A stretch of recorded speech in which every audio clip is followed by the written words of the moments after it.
Oke. Assalamualaikum warahmatullahi wabarakatuh. Perkenalkan, nama saya Syarif Hidayatullah dengan NIM 182231068. Dan yang terhormat, dosen pengampu kami, yaitu Pak Pak Sugi. Izinkan saya untuk menjawab dan mengerjakan tugas dari bab 7, yaitu dengan tema metode finite difference. Kali ini saya akan menjawab 3 soal dari bab 7 tersebut. Pertama, saya akan membuat cover terlebih dahulu.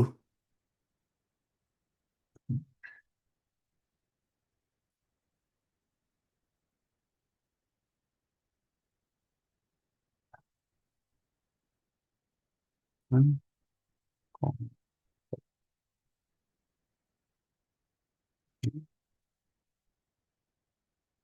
Yes.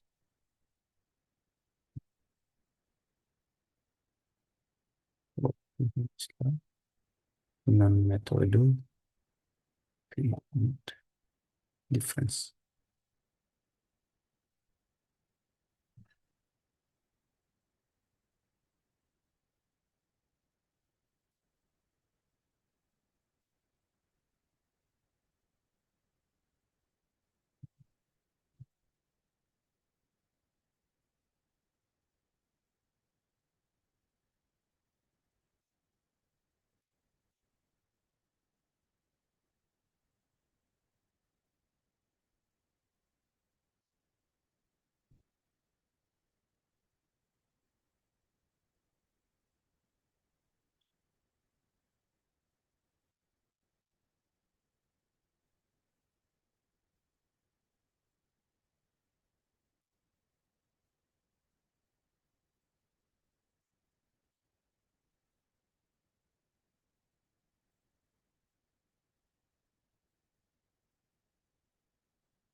Oke, kita lanjut ke bagian departemen.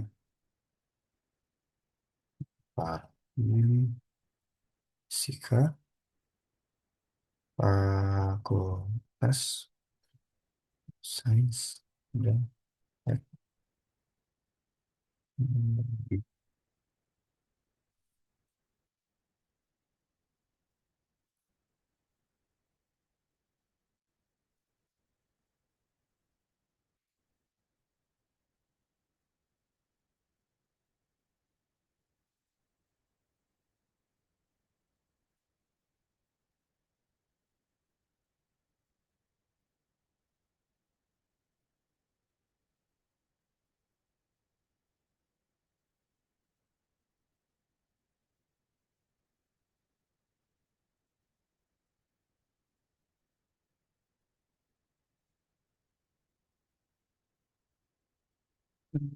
Oke, oke.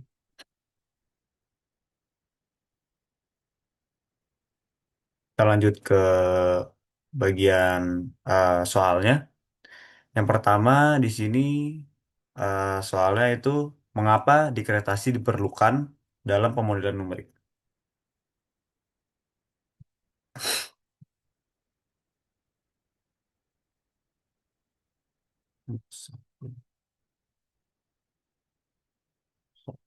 Oke.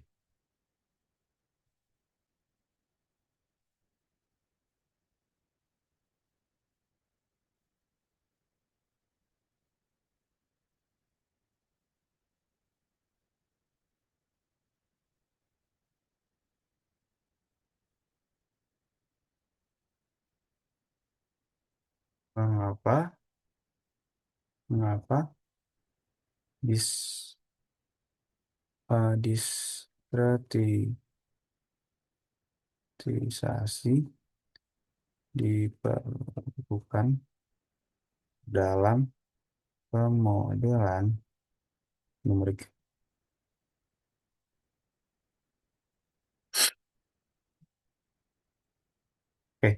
Di sini saya akan jawab dengan saya tulis di Word. Oke.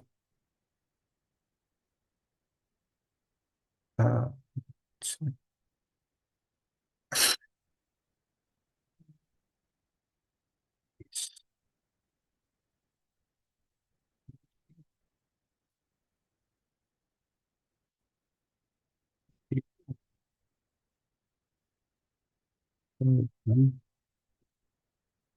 karena, karena banyak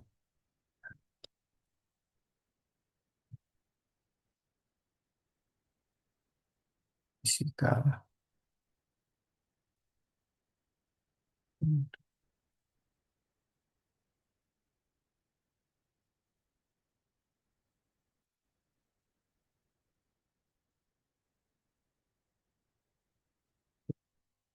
Ya,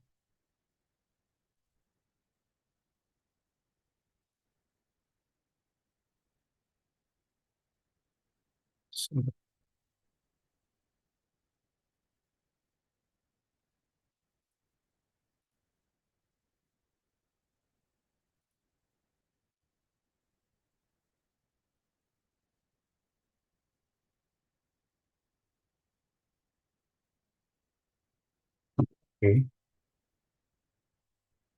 Sehingga perlu diubah menjadi bentuk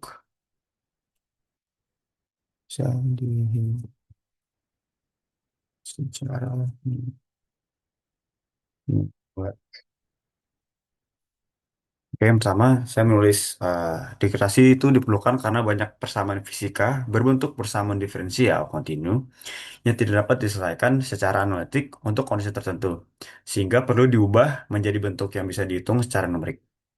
Oke, saya akan lanjut di jawabannya. Eh, dengan diskrepasi ruang tentu yang sel murah itu diubah menjadi versi titik bentuk. Oke.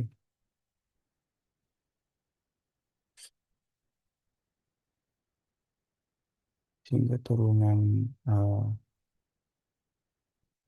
dapat didekati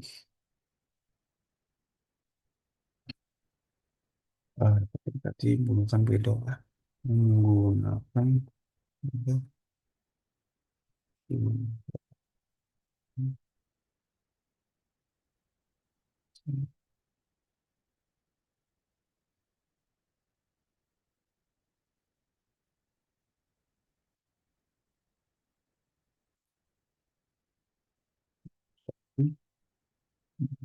sama.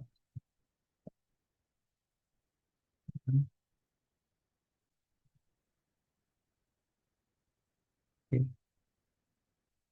Baik, selanjutnya kita nulis konsep ini secara fisika. Lanjut, secara fisika.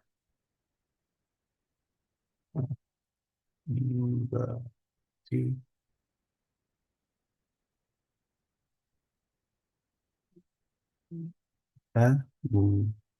presentasikan sistem hmm, pernyataan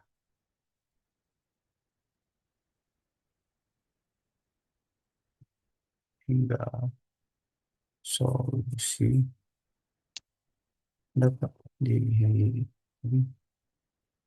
uh, secara iteratif dan secara iteratif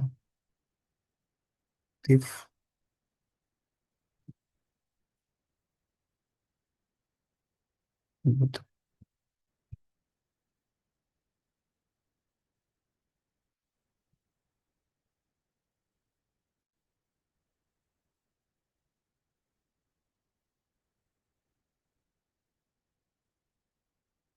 Aku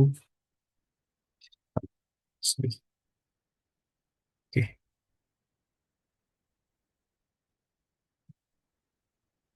Oke.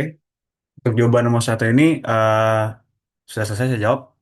Soalnya mengapa diskretasi diperlukan dalam pembelajaran numerik? Jawaban saya itu dekretasi itu diperlukan karena banyak persamaan fisika berbentuk persamaan diferensial kontinu yang tidak dapat diselesaikan secara analitik untuk kondisi tertentu, sehingga perlu diubah menjadi bentuk yang bisa dihitung secara numerik. Jadi dengan diskretasi, ruang dan waktu yang semula kontinu diubah menjadi titik-titik tertentu, sehingga turunan dapat didekati menggunakan beda hingga dan persamaan diferensial berubah menjadi persamaan aljabar. Secara fisika, ini berarti kita mempresentasikan sistem pengukuran nyata sehingga solusi dapat dihitung secara iteratif oleh komputer dengan tetap mendekati perilaku sistem asli. Oke, kita lanjut ke pertanyaan nomor 2.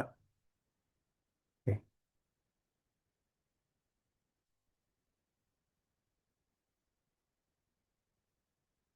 nomor 2. Nomor 2 itu soalnya apa perbedaan utama antara metode eksplisit dan implisit? Oke, sekarang lanjut saya tulis untuk soalnya.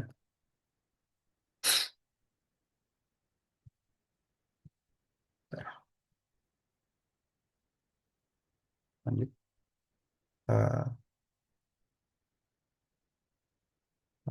Perbedaan utama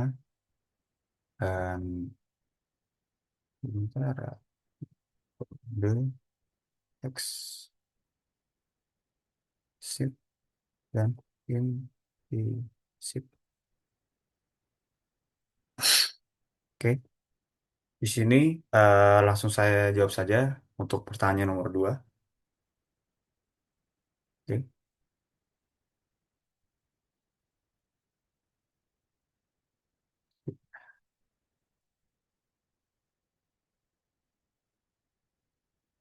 antara kedua X hmm, dan implicit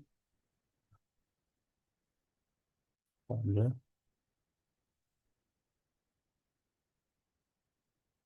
perhitungan.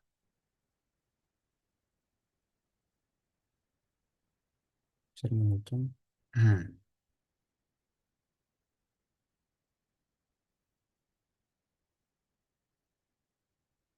Good.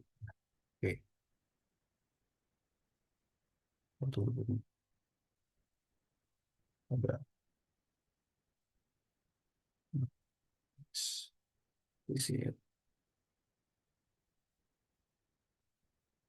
Eh, Nilai solusi ini waktu berikutnya dihitung. Nah, langsung bermula terakhir pada waktu sekarang. Oke, hingga berikutnya sekarang dan tidak.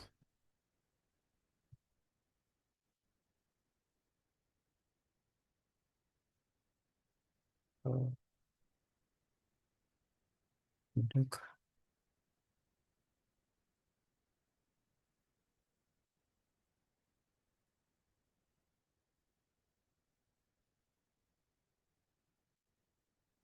di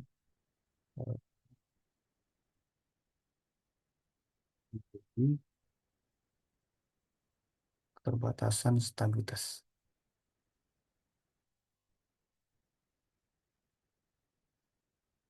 Oke,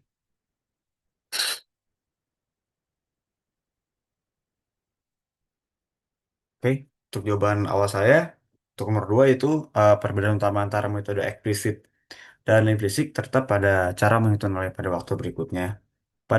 Pada metode eksplisit, nilai solusi di waktu berikutnya dihitung langsung dari nilai pada waktu sekarang, sehingga bentuknya sederhana dan tidak memerlukan penyelesaian sistem persamaan, tetapi memiliki keterbatasan stabilitas.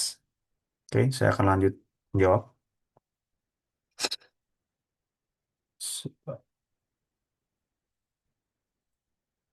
Baliknya, parameter implisit.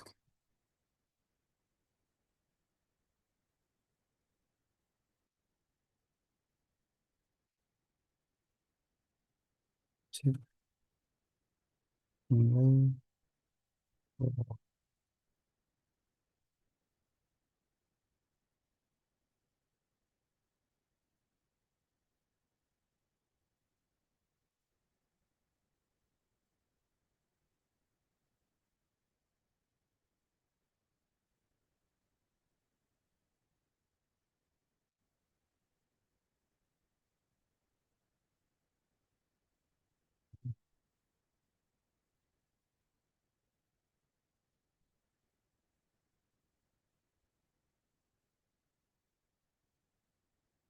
sistem samaan linear. Oke.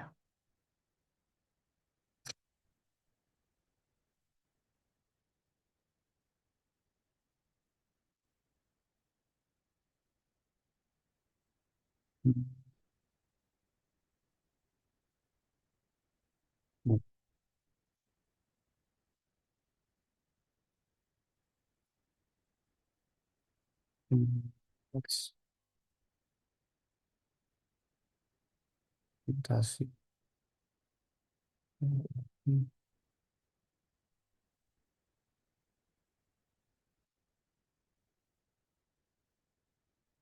Oke. Eh, Lanjut jawaban saya itu sebaiknya untuk metode implisit, nilai pada waktu berikutnya muncul dalam persamaan, sehingga harus diselesaikan secara simultan dalam bentuk sistem persamaan linear yang mempunyai lebih kompleks secara komputasi tetapi jauh lebih stabil. Oke, selanjutnya saya akan jelaskan secara fisika untuk metode eksplisit dan metode implisit.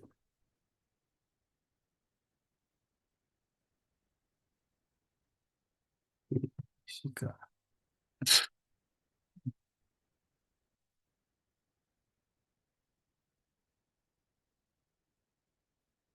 fisika.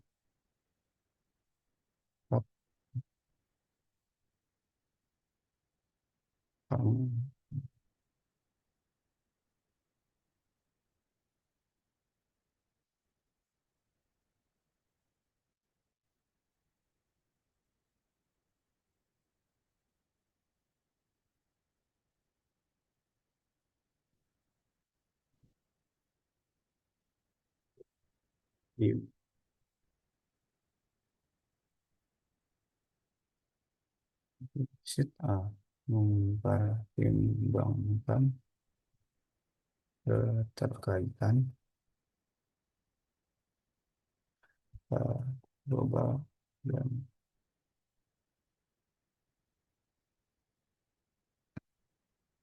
oke. Untuk jawaban saya, untuk secara fisika itu metode eksplisit bersifat lokal karena hanya bergantung pada kondisi saat ini. Sedangkan metode implisit mempertimbangkan keterkaitan global dalam sistem. Oke, kita lanjut untuk nomor tiga.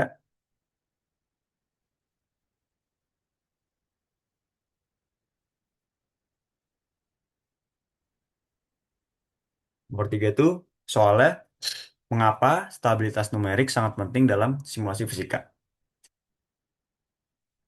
Pertama kita tulis dulu soalnya.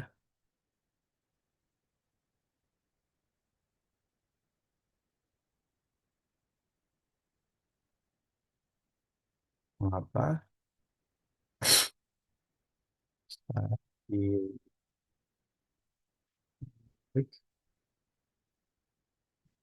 sangat penting dalam simulasi fisika.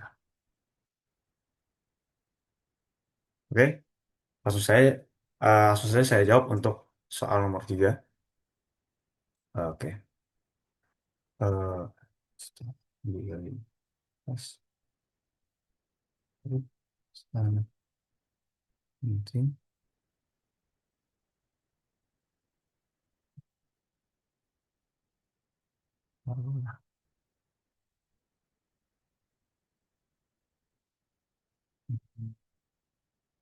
Kan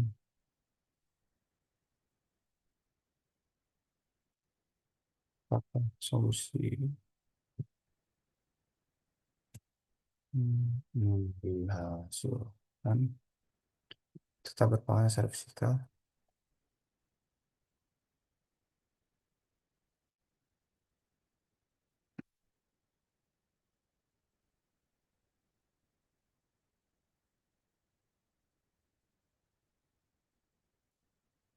atau suatu metode tidak stabil,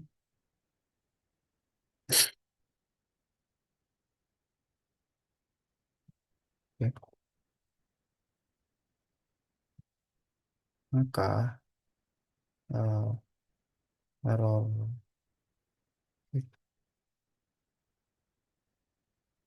numerik hmm,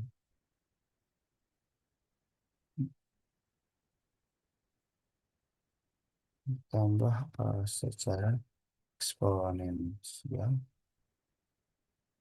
seiring iterasi sehingga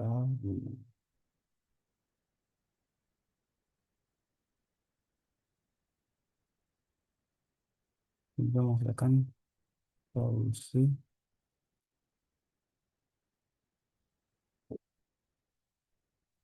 nyimpang jauh eh, dari kondisi sebenarnya dari sebenarnya.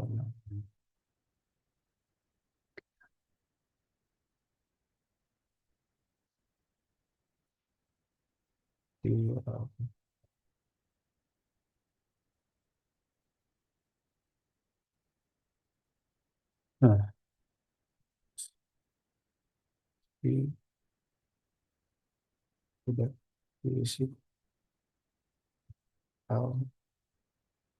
nilai uh, yang tidak masuk ke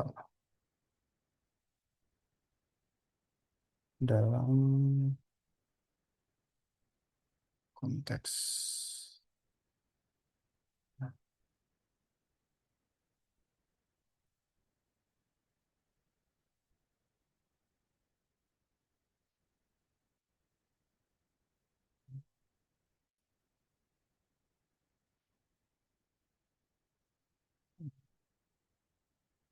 dapat mendukung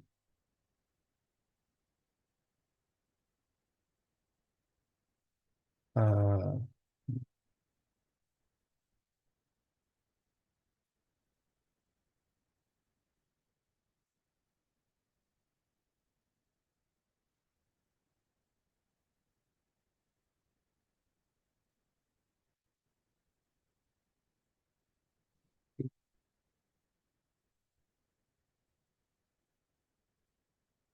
negatif secara ekstrim.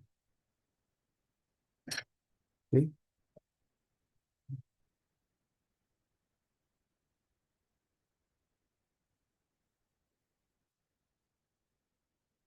enggak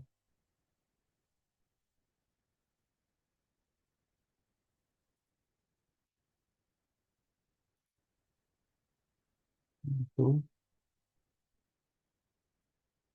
mas memastikan bahwa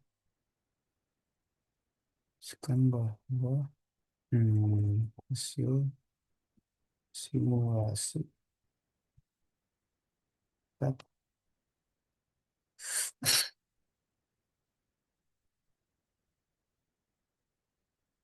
definisi fisika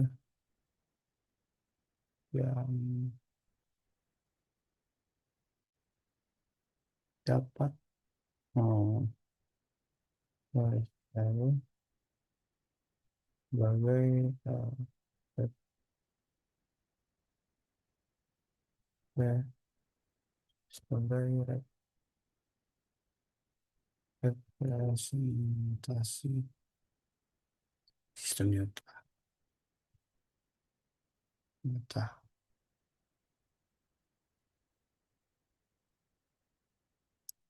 percaya